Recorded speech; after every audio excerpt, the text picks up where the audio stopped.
Chapter 3 One afternoon, a month later, Dorian Gray was reclining in a luxurious armchair in the little library of Lord Henry's house in Curzon Street. It was, in its way, a very charming room, with its high-panelled wainscoting of olive-stained oak, its cream-coloured frieze and ceiling of raised plasterwork, and its brick-dust-felt carpet strewn with long, fringed silk Persian rugs.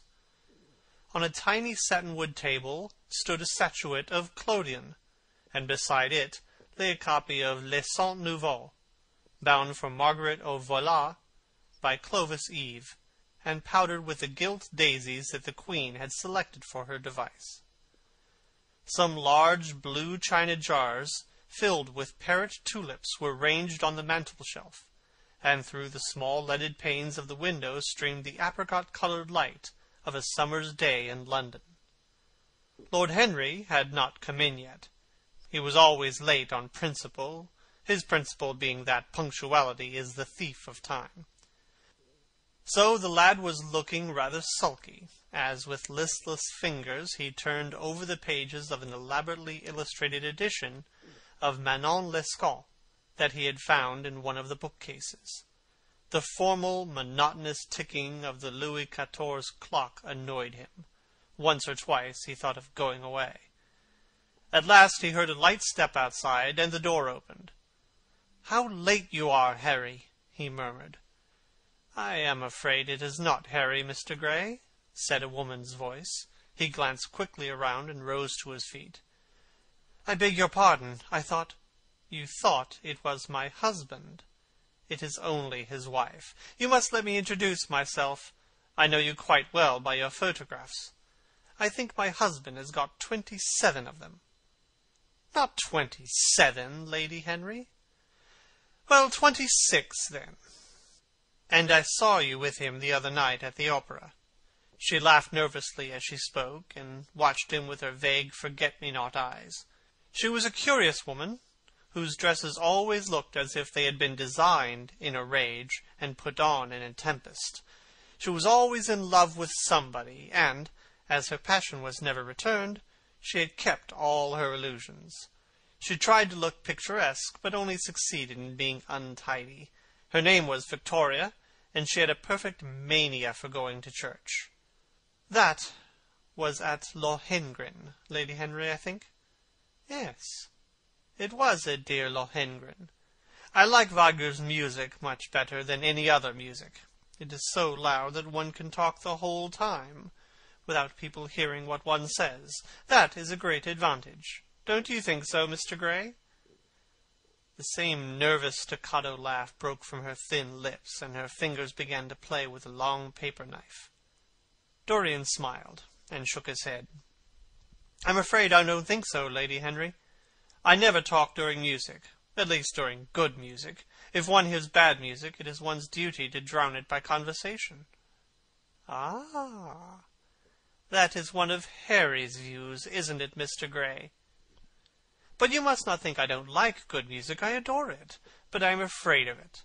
It makes me too romantic. I've simply worshipped pianists. 2 at a time, sometimes.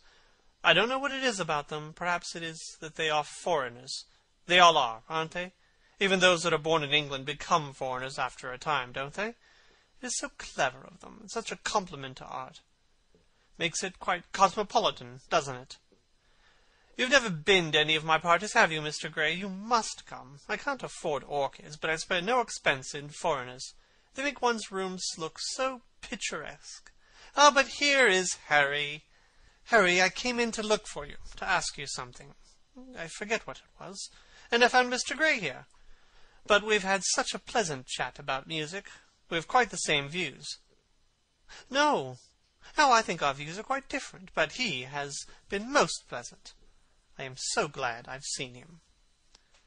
"I am charmed, my love, quite charmed," said Lord Henry, elevating his dark crescent-shaped eyebrows, and looking at them both with an amused smile. "So sorry I am late, Dorian." I went to look after a piece of old brocade in Wardour Street, and had to bargain for hours for it. Nowadays people know the price of everything and the value of nothing. "I'm afraid I must be going," exclaimed Lady Henry, after an awkward silence, with her silly sudden laugh. "I have promised to drive with the Duchess. Good-bye, Mr. Gray." "Good-bye, Harry.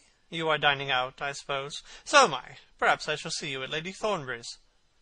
"I dare say, my dear," said Lord Henry, shutting the door behind her as she flitted out of the room, looking like a bird of paradise that had been out in the rain, and leaving a faint odour of patchouli behind her. Then he shook hands with Dorian Gray, lit a cigarette, and flung himself down on the sofa. "Never marry a woman with straw-coloured hair, Dorian," he said, after a few puffs. "Why, Harry?" "Because they are so sentimental." "But I like sentimental people." "Never marry at all, Dorian. Men marry because they are tired, women because they are curious. Both are disappointed." "I don't think I'm likely to marry, Harry. I'm too much in love." "This is one of your aphorisms." "I'm putting it into practice, as I do everything you say." "Whom are you in love with?" said Lord Henry, looking at him with a curious smile. "With an actress," said Dorian Gray, blushing. Lord Henry shrugged his shoulders. "That is a rather commonplace debut," he murmured. "You would not say so if you saw her, Harry. Who is she?" "Her name is Sybil Vane." "Never heard of her." "No one has. People will some day, however. She is a genius." "My dear boy, no woman is a genius. Women are a decorative sex. They never have anything to say, but they say it charmingly. They represent the triumph of matter over mind, just as men represent the triumph of mind over morals. There are only two kinds of women, the plain and the coloured. The plain women are very useful. If you want to gain a reputation for respectability, you have merely to take them down to supper. The other women are very charming. They commit one mistake, however. They paint in order to try to look young. Our grandmothers painted in order to try to talk brilliantly. Rouge and esprit used to go together. That has all gone out now. As long as a woman can look 10 years younger than her own daughter, she is perfectly satisfied. As for conversation, there are only 5 women in London worth talking to, and 2 of these can't be admitted into decent society. However, tell me about your genius. How long have you known her?" "About 3 weeks. Not so much. About 2 weeks and 2 days. How did you come across her?" "I will tell you, Harry, but you mustn't be unsympathetic about it. After all, it never would have happened if I had not met you. You filled me with a wild desire to know everything about life. For days after I met you, something seemed to throb in my veins. As I lounged in the park or strolled down Piccadilly, I used to look at every one who passed me, and wonder with a mad curiosity what sort of lives they led. Some of them fascinated me, others filled me with terror. There was an exquisite poison in the air. I had a passion for sensations. One evening, about 7 o'clock, I determined to go out in search of some adventure. I felt that this grey, monstrous London of ours, with its myriads of people, its splendid sinners, and its sordid sins, as you once said, must have something in store for me. I fancied 1,000 things.